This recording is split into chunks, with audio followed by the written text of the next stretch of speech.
we recognize that people are black or white or red or green, whatever. It doesn't matter. And by the way, let me add a little piece here. I never saw a person as a black person. I was raised up to see John, who is black, or Mary, who is black, or Billy, who is Catholic, or Johnny, who is Jewish, or whatever. It didn't make the adjective always came after the person. Now, Martin Luther King Jr., the Reverend Dr. Martin Luther King Jr. said, "I dream of a day when people will be judged by the content of their character, not the color of their skin." And as soon as he said that, it seems to me that the forces of racism, mainly the Democrat Party, and that's a fact, just it's a fact, immediately started to go back to racist thinking. As soon as Reverend Dr. Martin Luther King, and please give him his due. He's the Reverend Doctor, earned doctorate, earned reverendship. He just didn't tag those things on. He earned the title Reverend. He earned the title Doctor by going to school. The Reverend Dr. Martin Luther King Jr., pastor of Ebenezer Baptist Church in Atlanta. All those titles are his due. If you're going to respect a person, give him his due. Don't call him Martin Luther King Jr. or Martin Luther King and just cavalier. That's not proper and it's not good. It does not show respect. It shows disrespect. And I see so many white people saying, "Oh, Martin Luther King or Dr. King or whatever." No, that's disrespectful. He's the Reverend Dr. Martin Luther King Jr., pastor of Ebenezer Baptist Church in Atlanta and civil rights leader. That's what he deserves. Those are his titles, and he deserves every one of them, besides being a martyr to the cause of civil rights by his martyrdom. And so let's get real, people. I see so much phoniness, so much lying, so much cheating on the part of white people. White women, white men dressed up in black Antifa, running around destroying black businesses, destroying black neighborhoods, destroying black opportunity, killing black people, shooting black people, spitting in the faces of white women in Antifa garb, spitting in the faces of black policemen, white men and women, kicking and screaming against the police, white men and women toppling our statues. Shame on us. And we, white people, if there's anything that white people should be ashamed of, and I'm not ashamed of it because I didn't do it, and it's not my son, it's not my daughter, but as a white person, if you want to call me Fred, the white person, well, that Fred, as a white person, is ashamed of his fellow white young people, 20 and 25-year-old people running amok, running around, destroying the society and destroying the foundations of our society and the foundations of our of civilization and our culture. And they do it with alacrity as though it doesn't matter. But everything has consequences. Everything has orders of effect. Everything, what comes around goes around. Disaster is on the horizon, my friends, if we, the regular, ordinary, good people of the society, the upright people of society, stop cowering and stop wringing our hands and stop hiding behind our masks and get out there and say, no, this is not acceptable behavior. And if the police won't stop it, we will stop it. Now, one of our weaknesses is that we're not organized. Antifa is an organization, highly organized, highly funded, highly motivated by a philosophy and a cohesive philosophy of destruction and anarchy. Black Lives Matters has been infiltrated by Antifa and now is also a terrorist organization with one philosophy, destruction, one coherent methodology, tearing down and burning and looting and all the like, and also extortion. And we must demand of our police departments, we must demand of our government an end to the extortion, an end to the anarchy, an end. I'm surprised Christopher Columbus statue was torn down today, Sunday, July the 5th, July the 5th. Not one policeman, not one citizen, not anybody bothered Italy to resist the mob. Folks, it takes one. I know, they beat you up, they use clubs and bats, they use all kinds of things against you, but we have to strengthen our courage, get together, we have to organize. We have to organize resistance to this mob. We have to organize resistance to this chaos. I don't know how you do that. I recently got something in the mail for somebody that says join the resistance, but I ended up not believing it because I was afraid that the person was lying to me. I understand that. I believed that the person was lying to me, and therefore I would not join their group. So, get together with people you trust, get to people with family and friends, and be willing to defend the statues, defend the community, defend the cultural icons, and to defend the society, because, they'll come for the statues, they'll come for the buildings, and then they'll come for you. In St. Louis, they came for you. They came to the homes of the rich initially, but they'll come to the homes of the middle class and the poor. And what they said is, if you don't pay us money, there will be trouble. If you don't pay us a ransom, we'll destroy your property. If you don't give us what we demand, we'll beat you up, we'll break your windows, we'll slash the tires on your car, and you will regret the day you said no to us. And they get away with it, and they have gotten away with it.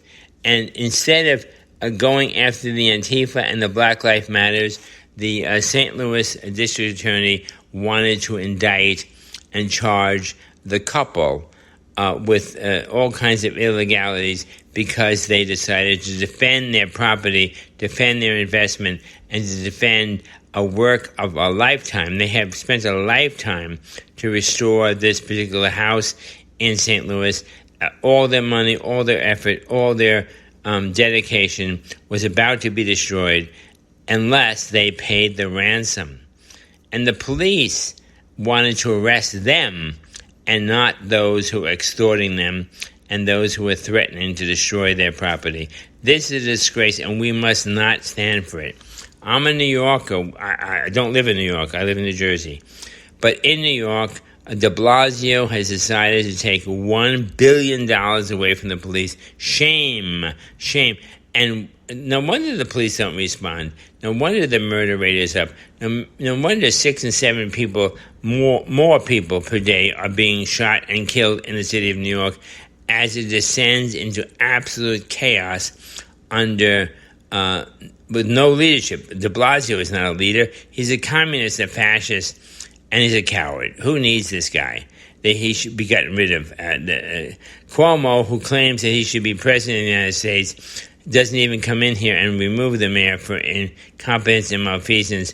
He doesn't even send the National Guard in. He just stands on the sidelines and says, oh, well, oh, my, and then he attacks President Trump. Well, do your job, Cuomo, and solve the problems of the city and intervene and use your governor power to make sure that this kind of intimidation and destruction doesn't go on. But Cuomo, he does nothing. He talks about recipes of his mother. He gets on the television with his brother, and they talk about pasta and all kinds of craziness. Instead of action to save the biggest city in the state of New York City. Now, friends, I grant you that we don't have strong, we don't have strong community leadership. We don't have people standing up, raising their fists and leading us to the charge against the enemies of our society. We're on our own individually, maybe in a family, maybe in a small block of people or an apartment complex and like more. We're very much independent and isolated in our own little personal world, which is our weakness, not our strength. And so, is there anything you can do in that case? Well, you can call. You can call your senators. You can call your congressmen. They don't answer, but their staff does. That's what we pay staffers to do, to record calls. And they'll say, give me your name, give me your email, give me your address, because they want to validate that this is a citizen. You have to give your name, you have to give your number, and you have to give your validation to complain to a congressman, but you don't need to produce an ID to vote. That is a sick situation. We have to prevent that in the future, and we have to fight for it in the future. And so we can do that, and we can write blog posts, we can listen to this podcast, we can write things in this podcast, we can talk to each other, and we can decide if a monument or an object in our community has been targeted, that we will go out and we will surround the target and we will protect it from those who seek to destroy it. Because, my dear friends, when these people destroy our statues, they're destroying us. They're destroying you and me. They're attacking you and me. It's not just a statue. They know it's just a statue. They know it's just metal or concrete or whatever. They understand that. But it's a symbol. And what is it a symbol for? It's a symbol for Trump voters. It's a symbol for all the people who voted for Trump. It's a symbol to say to all those people who voted for Trump, who stood up on the last election and cast a legal ballot, it's a signal and a warning to them. Watch out, Trump voters. Watch out, Trump people. Watch out, those who regard Donald Trump as the real president of the United States of America. Watch out that you, the people who believe all these things, are going to be punished by Antifa. You're going to be published by Black Lives Matters. And you're going to be published by the banks and the corporations who are in cahoots with them. There are banks and there are corporations in cahoots with Black Lives Matters and Michael's paint store. Be careful. Watch out. Pay attention. Okay, my friends, I think that's enough for tonight. I hope it was informative and not just a vent. I hope it was helpful, not just my opinion with no basis of helping you. I really think that we can organize. We can become a people who fight together. And what we would call the organization, if you have any suggestions, email me and text me. I don't know how it would be structured. If you have suggestions, email me and text me.